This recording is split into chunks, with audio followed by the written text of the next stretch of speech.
Welcome back to the Word on Fire Show. I'm Matthew Petrusik, Senior Director of the Word on Fire Institute and the host of the Word on Fire Show. Thanks for joining us. Is Christianity a useful religion to the West? The high-profile atheist Richard Dawkins recently made news by claiming that while still an atheist, he considers himself a cultural Christian because of Christianity's utility in supporting Western cultural and political values, which Dawkins laments are under attack. The former atheist Ayaan Hirsi Ali also recently shared that she became a Christian upon realizing that Christianity is necessary to preserve Western political norms.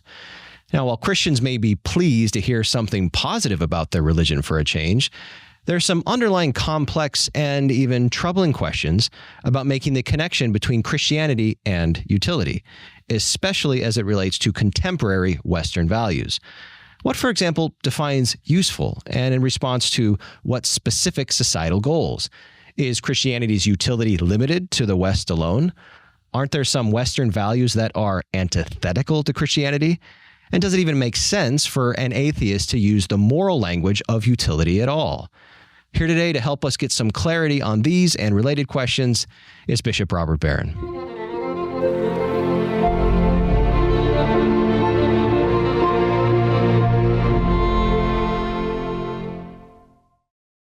Well, welcome back to the studio, Bishop. Today we're talking about the putative usefulness of Christianity and whether talking about the faith in that way even makes sense. Right. But before we do, what have you been up to recently? Well, most recently, I visited a farm near Winona. My diocese is very rural, so we have some, bigger cities, Rochester, obviously, where we are now. But most of my diocese is very rural. So I grew up in the suburbs. I don't know much about farming. And I'd run into these folks and I'd say, I'd like to know more about the farm and how do you do it and planting and harvesting. And so this wonderful gentleman who has a farm near Winona invited me, and we finally worked it out in the calendar. So I spent 2 or 3 hours. It was delightful, really. He has one farm is kind of a cattle farm. The other one is he's planting, corn and hay and various things. So we saw a calf was born that very morning. So I met the calf and his mother. But then in the second farm, he got me up on the tractor with the huge contraption behind it, and I actually planted some seed of some kind. That sounds like a lot of fun. It was actually. It was fun. And I really mean that I'm happy to get to know what a lot of my people are up to. Like one thing I hear all the time as I go around is we had a lovely winter for Minnesota. It wasn't cold and it was not snowy. Right. Well, of course, the farmers are not happy about that because they need the snow, to water the field. All right. So there was great concern about that. But now it has been raining a bit, so they're happier. But anyway, it was a nice adventure I had on the farm. All right. So it's now to some more abstract matters. It was not abstract. It was very concrete business. Yeah. That's right. So the genesis of today's episode is, and I know you've heard of this, is Richard Dawkins. Yeah. Very famously now has claimed he's a cultural Christian, and we'll look at a statement in just a moment. But before we do, can you bring our audience up to speed on who Richard Dawkins is and why it might be surprising to hear that he says anything positive about Christianity at all? Right. He's one of the 4 horsemen of the new atheism. So Daniel Dennett and Christopher Hitchens and Sam Harris and Dawkins were kind of the leading figures. This is now 25 years ago when the new atheists emerged. And Dawkins, I think he's an evolutionary biologist by training, and he's well respected in that field. Even the idea of a meme, that comes from Richard Dawkins, that whole idea. Anyway, he emerges, though, famously as this bitter critic of religion. So he's like Hitchens, I suppose, who had the same kind of vitriolic approach to religion, and Dawkins is just utterly dismissive of the Bible and of Christianity. So, if there's an enemy of the church, you'd say it's Richard Dawkins. Right. So that's why it was, as you say, a bit surprising when he's quite an old man. He must be in his upper 70s or 80, I suppose, comes out with at least something positive to say about Christianity. So what was new about the new atheism, and how is it faring now? Yeah, not much in my judgment, I think, except its nastiness. The arguments of the new atheists, Hitchens and company, Sam Harris, they're mostly warmed over arguments from, Feuerbach and Freud and Marx and, the classical atheists. So I didn't find really anything new in their argumentation.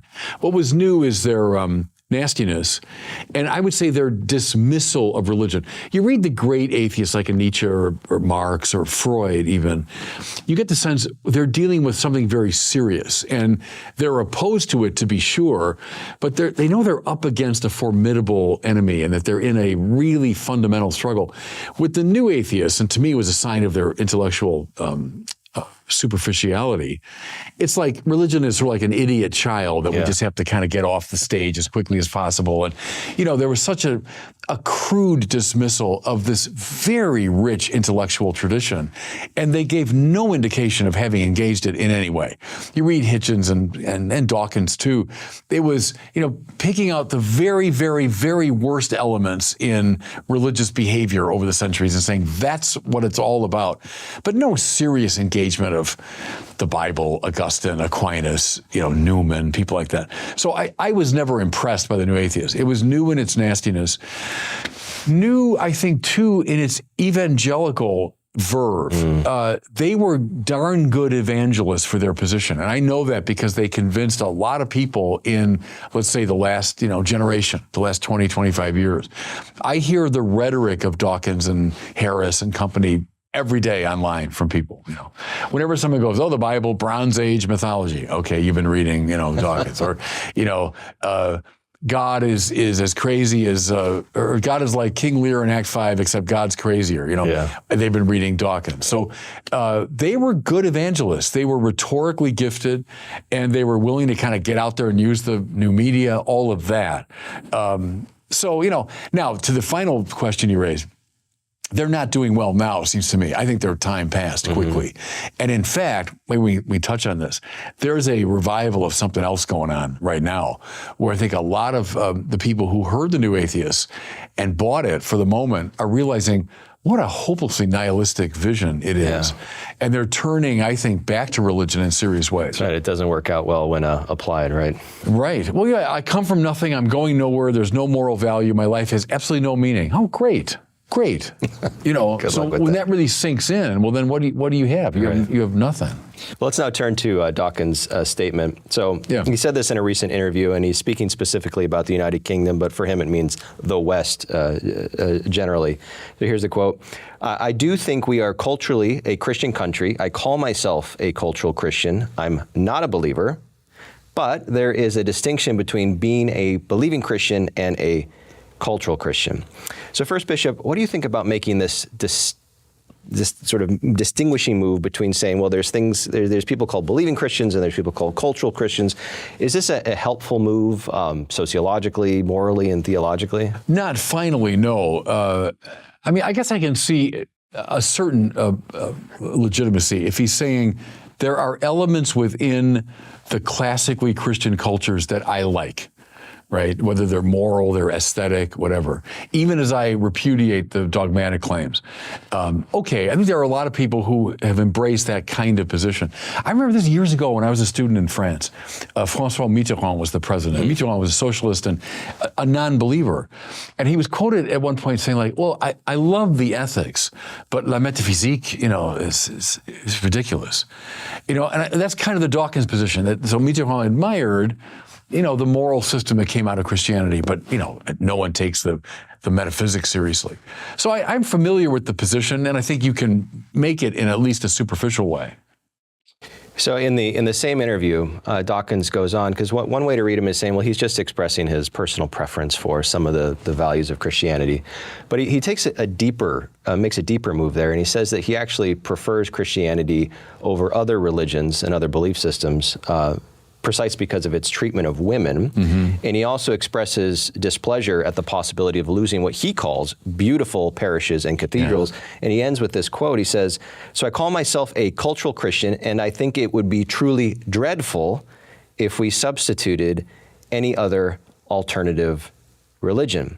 So how do we understand Dawkins' moral logic here? He's saying that on the one hand, he doesn't believe in Christianity, and yet on the other hand, he wants to retrieve some kind of apparently objective good out of it. Does that make any sense? Ultimately, no. And the reason is the transcendentals are connected. And I think a lot of our viewers know that the three great transcendentals of the true, the good, and the beautiful. They're features of being, so Aquinas would say. Whenever there's the real, you find these three elements. Well, he's putting his finger on two of them, right? So when he says the way Christianity treats women, he probably means that ethically speaking, there's something very admirable about the way Christianity has embraced the poor and so on and so forth. Those who led the charge against slavery were largely Christians and so on. So that's the good, that's the ethical side. And then he touches on the beautiful.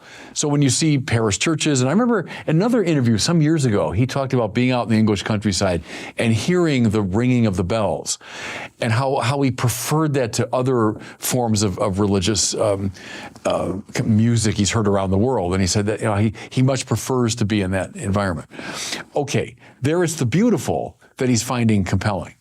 Where I would press him is to say, precisely because the beautiful, the good, and the true are connected to each other, the first two ought to lead you to the third. It should lead you at least to wonder, okay, why has Christianity given rise to these ethical convictions that I admire and to these beautiful buildings that I admire? Why? And I would suggest it's because they're grounded in a series of truth claims. And if you try to divide them, right? So I don't believe it. I don't believe any of that, but I like these other two things. It's the cut flowers thing. That's that Will Hertzberg, isn't his name, that famously said, so flowers are growing in the earth. You cut them out of the earth, you put them in water, well, they'll flourish for a time. They'll look great for a few days, but then very quickly they're going to fade. Well, that's what we're dealing with here. If you say, yeah, I love the ethical system, I love the aesthetics of Christianity, let me cut them out of the earth of Christian dogma, put them in a glass. Well, there they are. I love Christian culture. Look at it. But that's going to fade away if you take these flowers out of the earth of Christian belief. So that's why in the long run, what he's proposing is not going to work. Now, I want to say glass is half full. All right, I'll start with that. That's a pretty good concession. In fact, excellent concession. If he really believes, both in terms of ethics and aesthetics, Christianity's given rise to this wonderful thing. All right, I can build on that, and try to show now the link. Chartres Cathedral didn't just come out of nowhere. It grew up out of the soil of Christian belief, the Incarnation and the Old Testament and the Blessed Mother and so on. And the opposition to slavery, let's say, didn't fall out of the sky. It came up out of a rather loamy biblical and philosophical tradition associated with Christianity. So I'm always aware of Will Hertzberg. I'm always aware of that. A lot of people subscribe to that today. I love the flowers, but I'm not crazy about the earth that gave rise to them. Yeah, and it's important to keep in mind that sort of the premise of this interview for Dawkins is that he's lamenting the sort of the wane of Christian culture. Yeah. And so that's why he's trying to praise it, but he doesn't seem aware of why it might be waning. So let's hone in a little bit more on the fact that he's making an argument for utility as an atheist, not as an agnostic. It seems that the whole idea of utility as a concept really only makes sense, usefulness, if it's in relationship to some final goal, right? It's instrumental by definition. Something. Yeah, so something's only useful insofar as it leads to something else. But isn't, from an atheistic perspective, aren't all final goals ultimately arbitrary? So how can we even speak of utility as a coherent concept? Yeah, no, I think you're right. I don't think you really can, because it's got to be, it's like our previous conversation about the ordered nature of the goods. If something's instrumental, that means I'm using it for some good. All right, and then that good situates itself how in relation to the highest good. So ultimately, you can't bracket final causality. That's the issue we're dealing with. And that's a mark of modernity, of course, is a bracketing of final causality. Right. That becomes a matter of subjective opinion. So you want what you want, and she wants what she wants. And but the system will not sustain itself under those conditions. So no, I quite agree with that. I'd ask him again, what's the summum bonum for you? What is it? What's the highest good? Something. And are you recognizing at least a participation in it when you recognize these ethical and aesthetic values? I might begin to press it that way with them. And there's also certainly a cafeteria pick and choose a move that he makes with regards to Christianity, because he also wants it crystal clear for the audience that he does not agree with the Christian conception of the nature of human sexuality. And so there's another sort of meta-ethical dimension or question here, and that's, so let's say that you're looking at Christianity and you're saying, well, these values are good and these values are bad, so we're going to keep these but discard these. what do we say about that system that making that evaluative judgment? Again, can atheism even support any system at all that makes those judgments? I think no. I think that's the problem, is it collapses under its own weight because it brackets the summum bonum question. And when you do that, the other goods fall apart as well. Because, go right back here to Aquinas' fourth argument for God's existence, right? When he's beginning with, we name things according to better or worse, not generically here, but in terms of the transcendental. We say something is more or less good, true, or beautiful. Well, I can do that, Aquinas says, only in relation to something that at least implicitly, inchoately, I perceive as highest in truth and goodness and beauty. And that which is highest in those areas is that which has those qualities in an absolute way, and therefore is the creator and ground of the limited instances I can see in the world. I know I'm speaking rather abstractly here, but it's to the point of even to perceive something as a good, right. Even to say, this is better than that, and that's better than both of those. To make those moves, implicitly I'm affirming a highest good or true or beautiful. If the atheist says, oh no, God talk is just silly, nonsensical, well then my capacity to make those evaluative moves also collapses, and it all becomes subjectivized. Now, welcome to our society in many ways, where all these things have become subjectivized. Right. Who are you to tell me what to believe? Who are you to tell me what to do?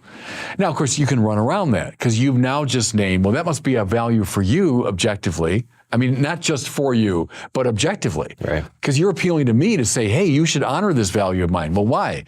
If it's only subjective. So, I mean, you can't really sustain a purely subjectivistic approach. You can't. Everyone's got some objective value.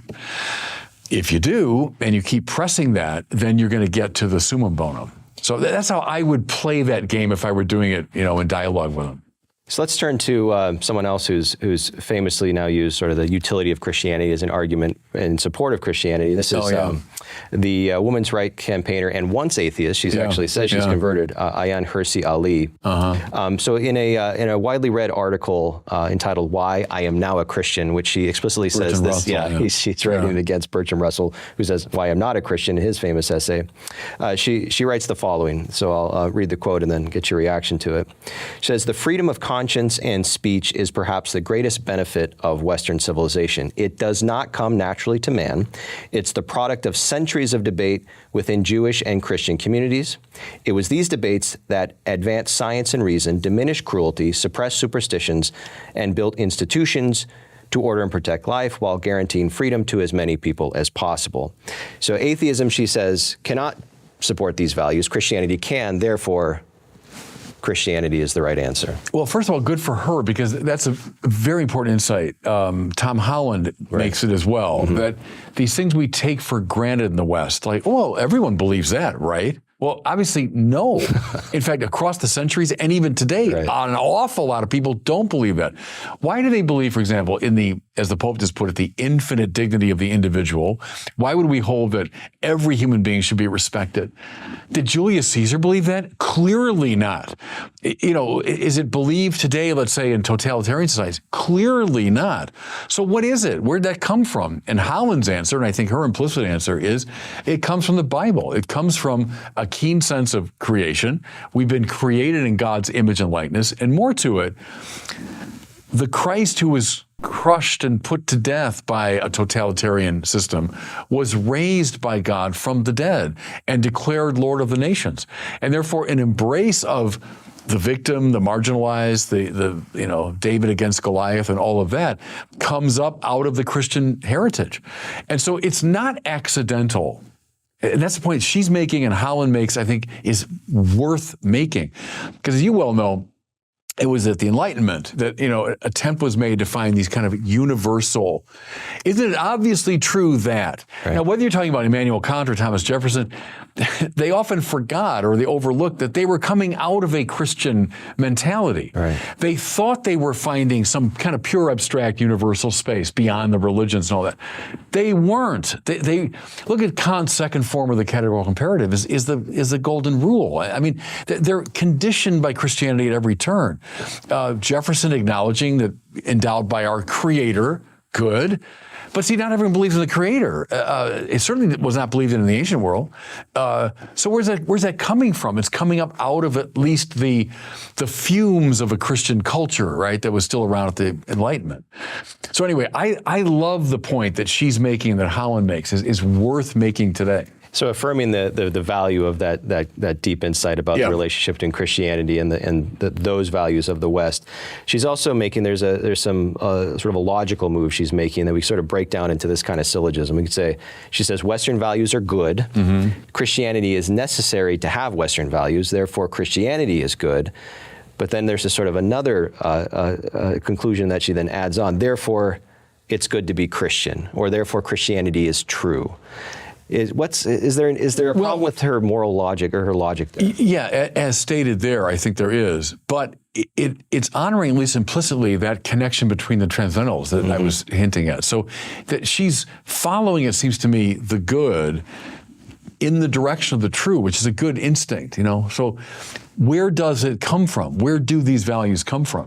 You can't bracket that question finally. I think you have to engage that question. And again, I don't know where she stands actually in terms of, do you believe in one God, the Father Almighty? Do you believe in Jesus Christ? Do you believe in the Holy Spirit? I don't know. Is she willing and able to make those confessions? Because it's not enough to say, I really admire the moral values of Christianity, as great as that is. Or even, I really admire the buildings and the artwork produced by Christianity, as great as they are. You do finally have to link all the transcendentals together, right? And then, because the church, when someone's baptized or confirmed, it doesn't say, are you against slavery? Do you believe that the individual should be respected? It doesn't ask you moral questions. It asks doctrinal questions. Right. I'll do it tonight when I confirm these kids here. I'm going to say, do you believe in one God? Do you believe in Jesus Christ? Do you believe in the Holy Spirit? So that's interesting that the church has asked that kind of question rather than, or do you think Chartres Cathedral is beautiful? Yes, I do. All right, you're in. I hope they think it's beautiful, but I don't ask those questions. I ask doctrinal questions. Right. And I think that matters. So we'll move on to a related topic in just a moment, but just pressing on the sort of the logic that she seems to be using here. As you well know, and we've talked about extensively, Western values does not only include the dignity of the individual and freedom of conscience. It also includes, under the category of autonomy, what Christianity would consider great evils, abortion and polyamorous relationships and euthanasia and so on and forth. So if the justification for Christianity is that it supports Western values, but then there's some Western values that contradict Christianity, where does that leave sort of the status of Christianity? Well, no, it's just acknowledging that some values that have emerged in the West have not come from Christianity. They've come from other sources. So I think a lot of that comes from Nietzsche and Sartre and Foucault, and it comes from this sort of postmodern insistence upon the primacy of the will. And none of that is Christian. In fact, I've always identified that as an ancient Christian heresy, a kind of voluntarism. And it was the great Joseph Ratzinger in the Regensburg Address. That's what he was talking about in that famous speech. Became infamous.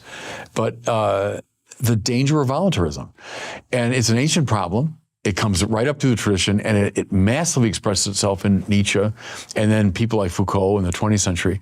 And I think it's now the default position of most teenagers in America is a kind of voluntarism, that the will has primacy over the intellect. Whenever you make that move, you are in serious trouble. Whether you're doing it theologically, as some did in the Middle Ages, or then you start doing it, you transpose the language about God into anthropological language. And now it becomes my will is so sovereign. It's sovereign even over being. So when Descartes, for example, who had a voluntaristic streak, said, well, if God wanted 2 + 2 to equal 5, it would. Right? Descartes says that. And that's coming up out of Occam and that tradition. Well, what if some of the crazy wokest people say today? Well, 2 + 2 is 4. That's oppressive, patriarchal. It could be 5 if you want it to be. See, that's not just a weird contemporary thing. That's a very ancient problem. It's voluntarism. So I would argue that that's come from a bad place. It's come not from Christianity, from other cultural sources. And so we should stand athwart all that business. Are there any dangers also with specifically linking, or let's say exclusively linking Christianity to the West? Are Western values, are they the only values that are consonant with Christianity? No, that's a good point. And when we say the West, a lot of people, yes, indeed, Christianity is in there, but the Enlightenment, a lot when they'll mean the values of the Enlightenment. And there, I agree with the postmodern critics who would say things like, well, who died and made the Enlightenment the supreme source of value? Amen. Why would an Enlightenment way of knowing, which is a particular path, it's a particular, read Kant if you want to see a careful description of it. Okay, but why is that the only form of rationality? So there, I'd agree with some of the postmoderns who say, why would you identify Western Enlightenment thinking as the only normative way of thinking? I'm there with the nostalgic postmoderns, they call themselves, who say, we want to get behind modernity. We're nostalgic for forms of knowing that were earlier than the Enlightenment. So there, I'm sympathetic with them. So, sort of moving to summarize the conversation, is it helpful from an evangelical perspective, speaking to the secularized mind, to speak about the utility of Christianity? Is that a good evangelical strategy? Well, here's my thing with evangelization. I used to tell my students this. You got to be very nimble. And you're like a tennis player. Yeah. And you're playing this opponent, and you don't know where the ball's going to go. And so you got to have a good backhand, you got to have a good forehand, you got to be able to move up in the court well, you got to move back in the court, you got to have a good lob shot, you got to have a good drop shot, because you don't know. It's right. A game. And so if you say, well, here's how you should evangelize. No. It's like saying, here's how you play tennis. You got to be very nimble to play tennis well. So I find in my years of doing evangelization, depends on the opponent. I don't know, does he have a strong serve? Does he have a strong forehand? Oh, no, that guy's got a good backhand. So you do what works. So I would take something like Dawkins and do the glass half full thing. Say, all right, good. Thank you. I agree with you. But now let's press it, So I take his strong forehand, but if I got a good backhand to return that shot, so that's what I would do.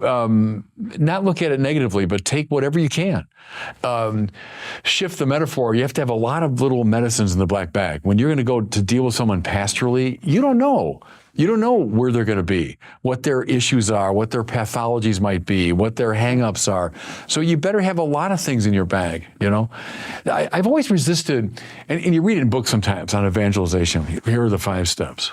Yeah, okay, that might work in some cases, and great, fine.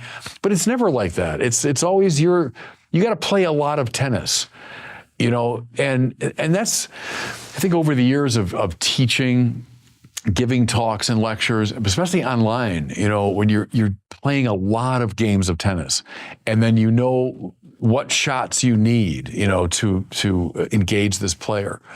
I think that's evangelization. So it's now time for our listener question. Okay. Today's question comes from Samuel in Wisconsin, who's wondering how to respond to a very common critique that atheists make about why Christians believe. Okay. Hi, Bishop Barron. My name is Samuel from Wisconsin. My question is, how would you respond to the typical atheist claim that religious people are religious because they refuse to come to terms with their own mortality? That simply put, they're afraid of death, and therefore cling to a fairy tale to avoid the grim prospect of utter non-existence. Thank you. Yeah, thanks for the question. I have zero sympathy with that, because that's an example of what they call the genetic fallacy, which is if I can understand where a belief came from, I've learned something about its truth or falsity. And that's just a fallacy.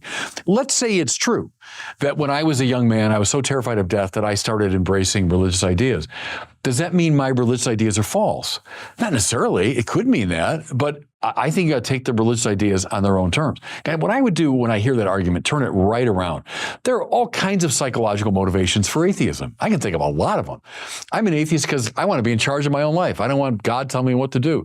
I'm an atheist because I don't like, moral strictures placed on me. There's all kinds of psychological motivations for atheism. So there's a tu quoque, it's like, well, you're doing the exact same thing. But also, I would never make that argument as an argument, because that's the genetic fallacy again. If you were to say, you're right, I really don't want to have a moral, boss in my life. Well, that still wouldn't say whether your non-belief is true or false. Right. So it's just a non-starter. It's a bit of a red herring that way too. People will trot that out, and it accomplishes nothing in terms of determining truth. And it's completely susceptible to a tu quoque. Well, thanks so much, Samuel, for reaching out to us. If you'd like to ask Bishop Barron a question for a future Word on Fire show, please visit askbishopbarron.com. That's askbishopbarron.com. Well, we're at the end again, Bishop. Always a great delight to be with you. Thanks, Matt. Always enjoy the conversation. Thank you.